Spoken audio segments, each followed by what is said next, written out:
इस वक्त पूरी दुनिया पाकिस्तान को अमन के सफीर के तौर पर देख रही है क्योंकि इस्लामाबाद में पीस टॉक हो रहे हैं। من إسلام آباد العاصمة الباكستانية وتحديدا من محيط مقر وزارة الخارجية حيث इस वक्त जो अमेरिका और ईरान के दरमियान जो मुज़ाकरात हो रहे हैं उनमें पाकिस्तान ब्रिज का काम कर रहा है और इससे आग लग रही है इंडिया को।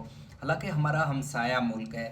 ईरान में जंग अगर जारी रहेगा तो इसका असर इंडिया पर भी आएगा, इससे उसकी इकोनॉमी भी मुतासर होगी, वहाँ पर भी पेट्रोल के क्राइसिस होंगे, वहाँ पर भी जो ग़िज़ाई अजनास हैं उनकी किल्लत होगी और वहाँ पर भी लोग भूख से मरेंगे। मगर इस वक्त जो सबसे ज़्यादा प्रोपेगेंडा कर रहा है वो इंडिया है। उसको तकलीफ़ है कि ये पीस टॉक क्यों पाकिस्तान में हो रहे हैं।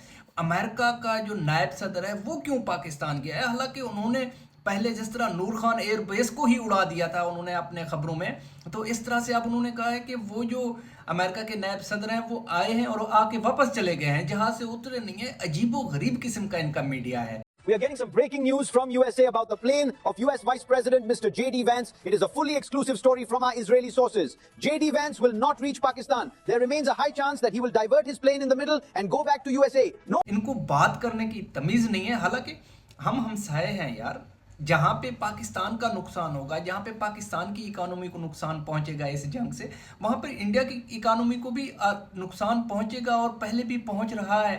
वहाँ पे जो ना पेट्रोल की क्राइसिस है, इसके बावजूद जब देखो इंडिया के मीडिया को खोलो तो उनसे किसी अच्छी खबर की उम्मीद ना रखो। चलो हमसाए आपस में मुखालिफ होते हैं, जब कोई एक हमसाया अच्छा काम कर रहा है तो कम से कम उसे अप्रिशिएट करना चाहिए, उन्हें पाकिस्तान का शुक्रिया अदा करना चाहिए कि क्योंकि वो इस वक्त दुनिया के लिए अमन की कोशिश कर रहे हैं। क्योंकि अगर ये जंग फैलेगी तो इसकी जद में सारे ममालिक आएंगे, आहिस्ता आहिस्ता सारे इसमें खींचते चले जाएंगे। मगर इंडिया को तकलीफ सिर्फ ये है कि पूरी दुनिया जल जाए, उन्हें इससे कोई फर्क नहीं पड़ता। मगर ये पीस टॉक इस्लामाबाद में क्यों हो रहे हैं, पाकिस्तान में क्यों हो रहे हैं, तो उनको इस बात की जलन है कि एक हमसाया इस कदर हमसे आगे क्यों बढ़ गया है। हम अगर देखें तो वाकई में उनका जलन बनता भी है, क्योंकि आबादी में वो बहुत बड़ा मुल्क है और इसके अलावा जीडीपी में है वो जो है ना, एक ज़ाहिर सी बात है इंडिया एक बहुत बड़ी आबादी है, लेकिन उन पे जो बैठा हुआ इस वक्त मुसल्लत हुक्मरान है मोदी साहब, वो इस कदर जो है ना कम अकली का शिकार है। वो पाकिस्तान को आइसोलेट करते करते इस वक्त खुद पूरी दुनिया से आइसोलेट हो चुका है। उसको कोई उससे बात करने के लिए तैयार नहीं है, कोई उसके साथ डील करने के लिए तैयार नहीं है। वो एक अनपढ़ सा आदमी है, कौन उसके साथ डील करेगा। मगर जाहिर सी बात है इंडिया जिस तरह दुनिया की बहुत बड़ी जमहूरियत है, तो वहाँ के जो लोग हैं उनके आईक्यू पे भी थोड़ा सा जो ना हमें शक होने लगता है, किस किस्म के ये लोग हैं, किसको सिलेक्ट किया है, जिसने भारत को कहाँ से कहाँ पे लाकर खड़ा कर दिया। भारत को अगर हम देखें इस वक्त तो वो रीजन में बिल्कुल आइसोलेट हो चुका है। चीन के साथ उनकी नहीं बनती, इसी तरह ईरान के साथ उन्होंने अब झगड़ा मोल ले लिया है, रशिया से वो दूर हो चुके हैं। और अमेरिका ट्रंप तो रोज़ाना आके अपने इंटरव्यूज़ में कहता है कि कभी वो 6 जहाज़ से शुरू हुआ है और अब 11 तक पहुंच गया है, 11 से फिर 9 पे आ गया है। जो है ना ब्रांड न्यू जो है ना फाइटर जेट्स वार जो है ना पाकिस्तान ने उन्हें मार गिराया है। तो इस तरह से उनके जो इस वक्त अपने ताल्लुकात हैं वो अपने घर को ठीक करने के बजाय पाकिस्तान को इस वक्त पड़े हुए हैं। वो इंडियन मीडिया को देखें, इस वक्त सिर्फ प्रोपोगंडा कर रहे हैं, झूठ पे झूठ बोल रहे हैं और अपने अवाम को झूठ पे झूठ जो ना बेच रहे हैं। ये देख लें, ये वही नूर खान एयरबेस है जिसकी फुटेज मैं अभी आप लोगों के सामने दिखा रहा हूँ।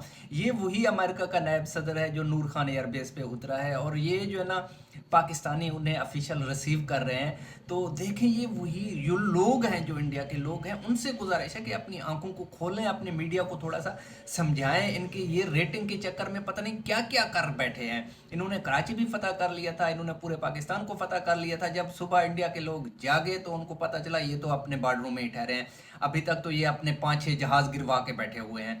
तो इसीलिए वहाँ के जो लोग हैं उनको चाहिए कि वो अपनी आंखें खोलें और जो मीडिया के लोग प्रोपेगेंडा कर रहे हैं उनको समझाएं।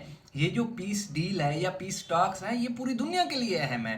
अगर अमन बहाल होगा, अब नए हरमज खुलेगा, तो जो इंडिया में लोग मौजूद जो लोग हैं उनके लिए भी पेट्रोल सस्ता होगा ना, उनके लिए भी जो तिजारत है वो तिजारत के रास्ते खुलेंगे ना, तो उनका भी फायदा होगा। वो क्यों इसको सबूताज करने की कोशिश कर रहे हैं, उनको मसला इससे क्या है। بارہا جو بھی لوگ دیکھ رہے ہیں بھارت سے وہ ضرور کمنٹ میں آ کر بتائیں کہ کیا مسئلہ ہے آخر اس جو نا پیس ڈیل سے یا پیس ٹاک سے بھارت کو. تو مجھے آپ کے کمنٹ کا انتظار رہے گا. اس وقت مجھے اجازت دیجیے، اپنے دعاؤں میں یاد رکھے. تھینک یو، اللہ حافظ.